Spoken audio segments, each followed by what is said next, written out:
go. 12 rounds of boxing for the interim IBF Middleweight Championship of the World. Introducing to you first on my left, fighting out of the blue corner, wearing black trunks with gold trim. He is fighting out of Fort Lauderdale, Florida, by way of Kampala, Uganda. He weighed in at the middleweight limit of 160 pounds. His record stands at 13 wins, 6 losses, 9 wins, coming by way of knockout. Ladies and gentlemen, introducing the IBF number 10 ranked middleweight contender. How about a hand for Abdullah Ramadan.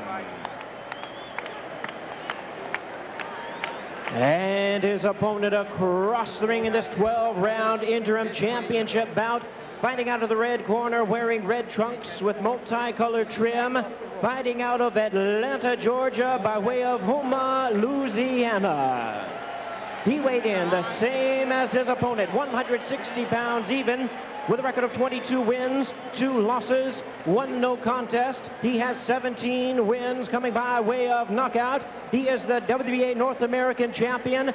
Please welcome the IBF number 1 ranked middleweight contender, introducing Robert Armed and Dangerous Allen.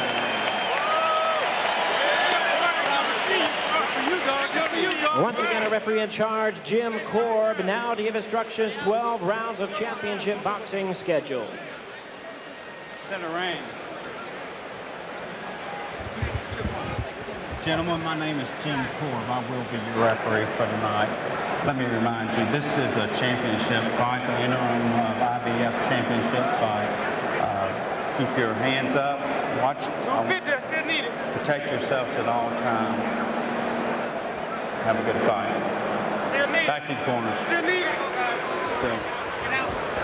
Robert Allen certainly wasn't physically harmed by Hopkins. Perhaps Ramadan's only chance is that Allen suffers a mental letdown, having fought for a title only 3 weeks ago. The scouting report on Ramadan: he's got a good left jab and a right hand. This according to his trainer, Aaron Snowell, so you can take it with a grain of salt. He has worked the corners of Mike Tyson, Frankie Randall, among others. A lot of experience for his trainer. You ready, red corner? And I think that this fight begs the question, if this is for the interim championship, then why is the number 1 contender fighting the number 10 contender? Well, according to Allen's manager, Jim Troy, and Bobby and Ferdy, you guys heard this, they couldn't get anyone of the top 9 to fight Allen. But do you buy that? Well, some were unavailable and some just didn't want to fight. Robert Allen's a slick southpaw, he can punch. A lot of people wouldn't want to fight. But already you see Ramadan landing 2 right hands, one not real clean, that one pretty clean. I like the stare down. What I saw in both of these fighters' eyes is that we have a fight on our hands, fellas. Allen told us the sparring session with Ramadan were very competitive, very spirited. He says Ramadan is in good condition. There's no telling who will show up. He said, hey, look what happened with Hopkins versus Allen 3 weeks ago. He's got a good chin. They say Antoine Eccles caught Ramadan walking in, but Allen added, I'm not your average southpaw. I do different things to confuse my opponent. When Ramadan came to fight, you can see that right off the bat. I mean, he's determined. Let's put everything out. He's landed 3 right hands now with that one. And Allen must be wondering, wait a minute, how come he's hitting me with the right hand? Not supposed to be doing that. Ramadan's trainer, Aaron Snowell, told us because of Ramadan's record, they could get fights. That's how they beat John David Jackson, then ranked number 1, and incidentally a southpaw like Allen. That's a masterpiece of rationalization. I have to remember. Well, they said they're looking to sneak up on somebody, and that somebody is Robert Allen. We'll soon find out. Well, he didn't just sneak up. He's here. He's here. So he's got to produce now. By that, he means score a W over Robert Allen.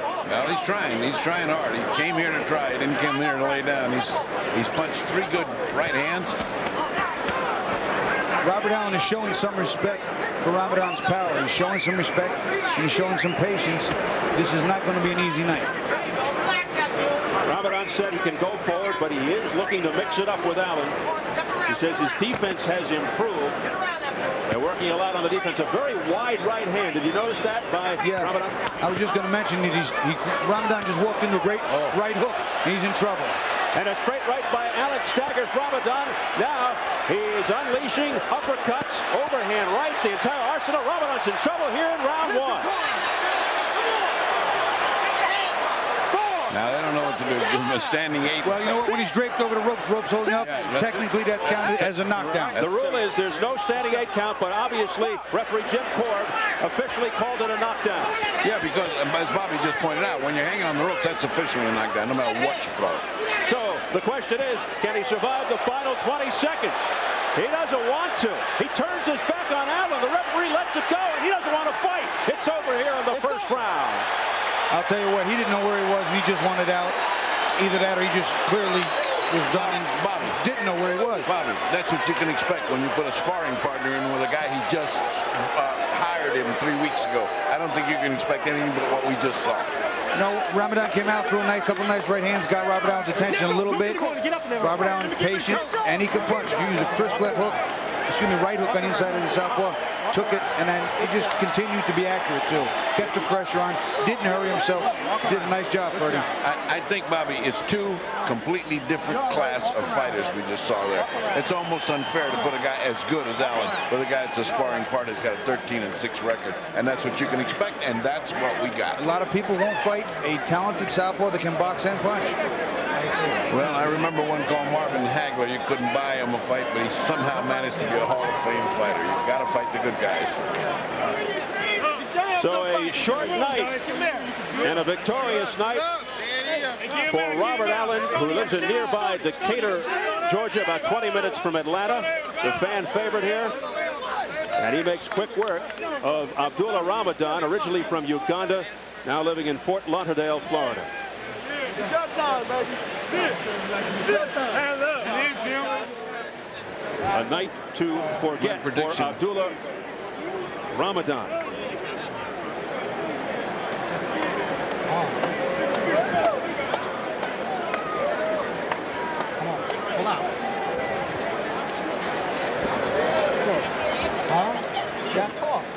Well, let's take a look at how Allen got Ramadan in trouble.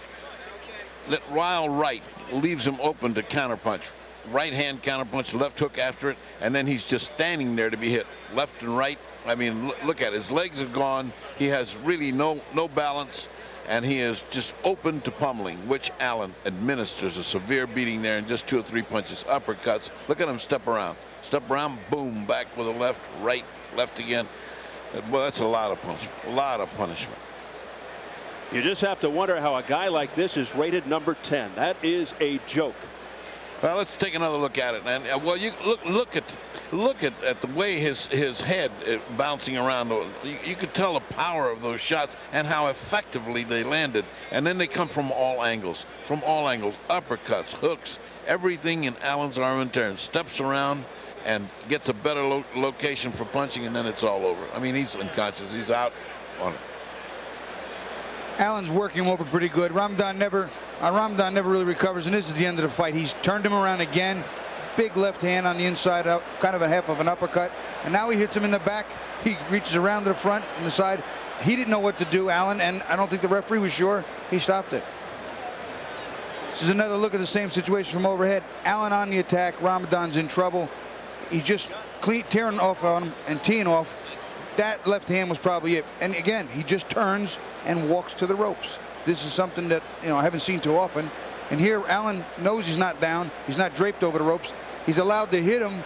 He looked at the referee, but he tries to reach around, but that shot's in the middle of the back. That's illegal. Behind the head, that's illegal. That's legal reaching to the jaw, but that's an awkward situation both ways. Well, this is certainly the kind of matchup you hate to be associated with. This was brutal. We'll get the official time right now from our ring announcer, Jimmy Lennon Jr. Ladies and gentlemen, we have the time of 2 minutes 46 seconds in round number 1. A referee in charge, Jim Korb, stops the contest.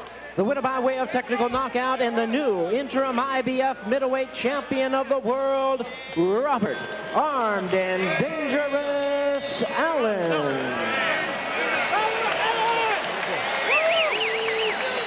So Robert Allen Allen maintains his #1 rating. A rematch with Bernard Hopkins to follow within 120 days as soon as Hopkins recovers from the ankle injury sustained in his August 28th fight with Allen. If Hopkins vacates or, moves up, Allen becomes champion. Allen improves to 23-2 with the 1-0 contest. Now with 18 knockouts, Ramadan falls to 13-7.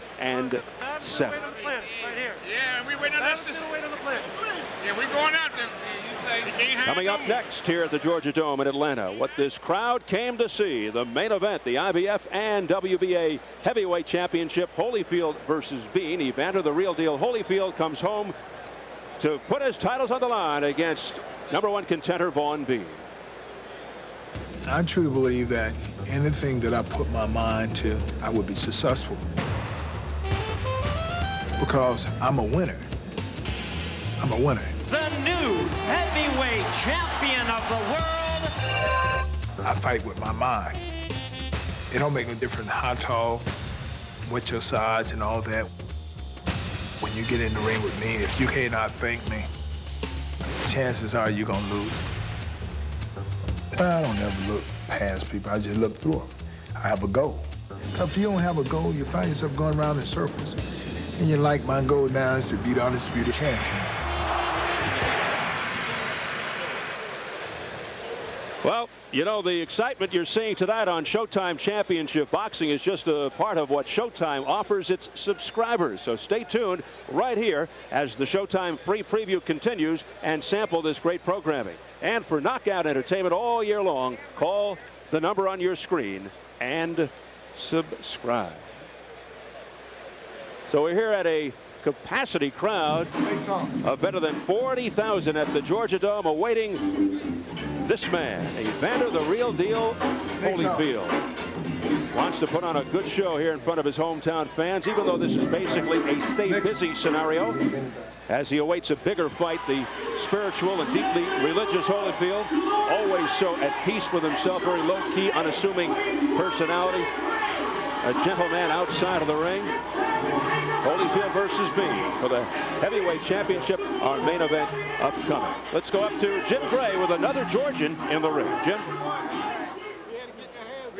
All right, thank you very much, Steve. I'm now joined by Robert Allen, Don King, and the whole entourage. Robert, that was pretty quick work. I guess you didn't want to work too long for the hometown fans, huh? Well, we're here to take care of business, One for nothing. If I'm a better guy, I'm going to take him out, do my thing. It's a good show. Was it your feeling that he quit, that the barrage was just too much, and he decided, I'm not going to be any way able to win this fight, and quit early? Well, I'm not in his mind. I don't know what he was thinking, but I know what I was thinking. I want to get the job done. I don't know what that guy was thinking. How about fighting here at home? A thrill for you to have 40,000 fans in here? No doubt. It makes a difference, 40,000 fans. Atlanta, Georgia. My hometown, home of Louisiana, though. But I live here in ATL. It's pretty nice. 40,000. But Evander going to represent pretty well tonight, so. Robert, let me ask you, Bernard Hopkins was next on the list. You're supposed to fight him. He now has the ankle problem, 120 days. What will you do in the interim, and do you think that Bernard will be ready and, in fact, fight you? Oh, yeah, Bernard, I think he'll be ready. I mean, he's supposed to be a true champion, from what I heard. And he's going to put some ice on his ankle, and we're going to get it done. You know what I'm saying? We're going to see the best. So, I know he's a true champion. He know what he got to do. You know what I'm saying? A little ice. Oh, well, you put a little ice on your opponent tonight. Let's take a look at the replay here. This is the first time you got Ramadan in trouble here. Tell us about it. Well, just picking shots, you know what I'm saying? Do a lot of counter punching, make him make mistakes, and drop stuff on him. That's all I was doing. Just making him commit, putting the stuff on him. You know what I'm saying? That's about it. Nice undercut there. No doubt. No doubt. It's my stuff. It's a lot of stuff. You know what I'm saying? Shot picking, measuring jab, putting the stuff on him. That's all. Not responding at all with any punches. You knew you were in total control here, weren't you? Yeah, total control. I don't want to make no mistake. I mean, I respect the guy. As a fighter, I respect this. Now the end of the fight here. Tell us about it. Oh, well, dropping the shot, putting the stuff on him. I'm a better man. And it shows tonight. So. And he just gives up right there. Yeah. I guess you got to hit a man in his back when he turns around, huh? I thought the referee was going to stop him. You know what I'm saying? The man got his back turned. They should stop that earlier, but it happens. On to the next man. What's next? What's next, DK? What's next? What's next? Who's next, Don? Don, what are you going to do in the interim? We're going to fight. If we see that Bernard is healing expediently, then we're going after Bernard because we want Bernard. He's one of the most wanted men on planet Earth, and we're after him. You know what I mean? So Robert Allen is going to be the true champion. He's going to knock out Bernard Hopkins, and I'm looking forward to it with great anticipation. All right, congratulations to you, Robert. All right. Back over to you, Steve.